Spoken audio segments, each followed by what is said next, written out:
Rockstar delayed GTA 6 again, so I decided to stop waiting and build it myself, in Minecraft. I have exactly 1 year before the official release. That means building an entire city, custom vehicles, NPCs and enough activities for it to actually feel like GTA.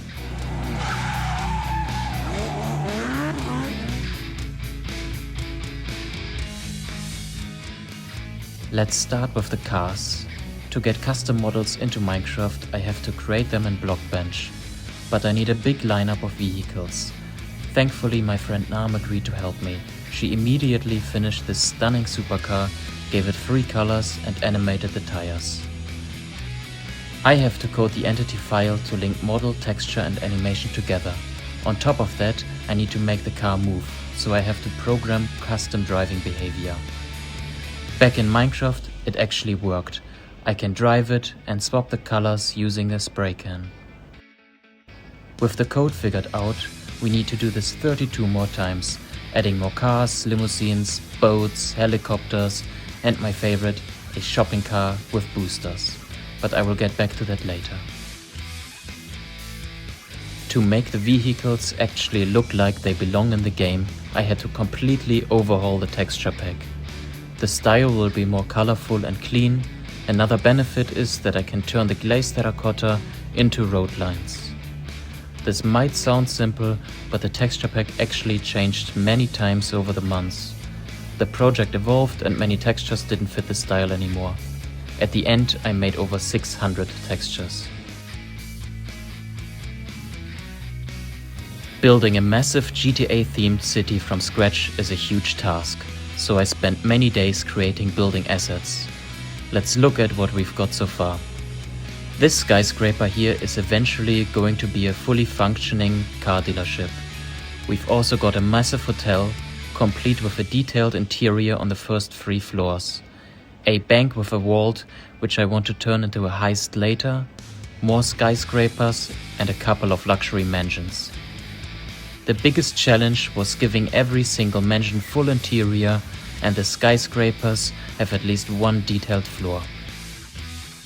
With the main skyline dropped in, I expanded the map by adding a prison, an airport, a Ferris wheel, a yard, a beach promenade, a TV tower, a park and a massive golf course that I'm hoping to make fully playable later.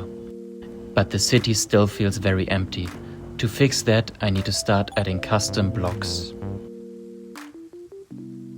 I spent my entire weekend designing half a stack of custom 3D blocks. With the new models ready, I can go back into the city and detail the streets. I need to detail every street with benches, street signs, lights, fire hydrants, security cameras, trash cans and more. But once the streets were detailed, the interiors looked bland. To solve that next major hurdle, I asked Nam to help me create custom furniture. Furnishing an entire city from scratch would take months, so to save time I'm reusing furniture my friend Lotta had made for a previous project. Combined with Nam's furniture, we finally have 500 furniture variants to decorate the bedrooms, living rooms, bathrooms, kitchens, offices and even pools. But the hardest part for me came next. Let's make it functional with code. I set up a trade system where players can actually buy them from a store. On top of that, I had to code rotation logic so the furniture automatically faces whichever way you're looking. And if you want to move it, you can just punch it and pick it back up. But the furniture and mansions don't mean anything if the players can't use them.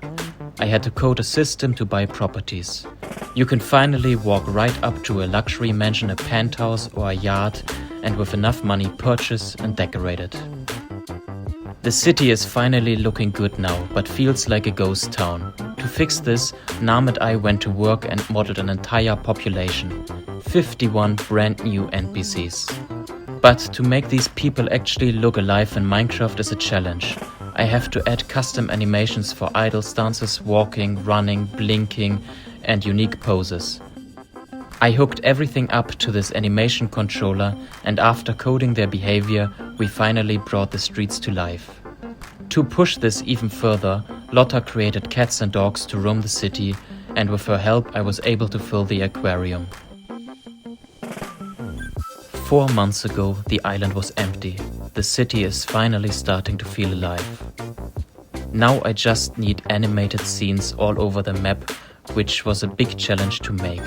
If you explore the city, you will stumble across a firefighter trying to rescue a cat stuck on a tree, an inmate escaping the prison, a fully animated nightclub with dancers and a singer, people exercising, someone spraying graffiti, and a police helicopter chase.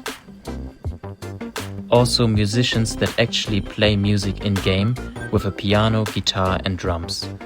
Finally, to set the stage for a massive street race I want to build next, we designed a crowd of spectators cheering and someone waving a flag at the starting line. Now it feels like GTA, but the ultimate challenge is making the entire city fully playable, so I went to work programming a large variety of minigames. First up was the golf course. To build a functioning golf course inside Minecraft, I had to get creative.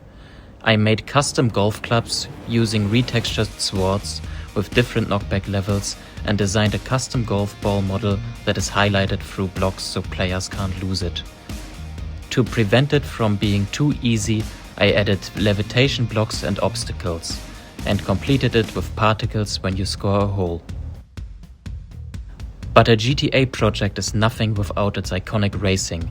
I mapped out a racetrack throughout the city and a second track next to the airport.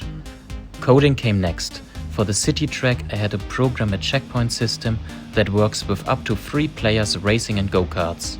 At the airport, I built a timed race with sharp corners and jumps using the shopping cart. Then came the soccer field. I programmed a custom soccer ball and added a score detection system so 2 teams can actually play real matches. If you want to make real money, you can try your luck breaking into the bank. After hours of fixing bugs, players can now blow open the main vault doors, escape by using the vents, and steal the police helicopter. Nam finished up these terrifying zombie models, so I decided to code a zombie apocalypse minigame. I programmed custom weapons and armor to balance the combat and built a scoreboard system to track exactly how many entities are left before successfully ending the minigame. I packed the city with even more features, including hide and seek, a trivia quiz, a functioning boxing match, a power washing simulator which is super satisfying, a rooftop parkour, a maze, a roller coaster, a cinema covered in spiders, and a chef that needs your help preparing dinner. Rockstar may have delayed GTA 6, but that gave me enough time to build my own version in Minecraft. Now it's a living city with custom vehicles, NPCs, and fully playable races, heists, sports and minigames. All built before Rockstar released GTA 6. Thank you very much for watching.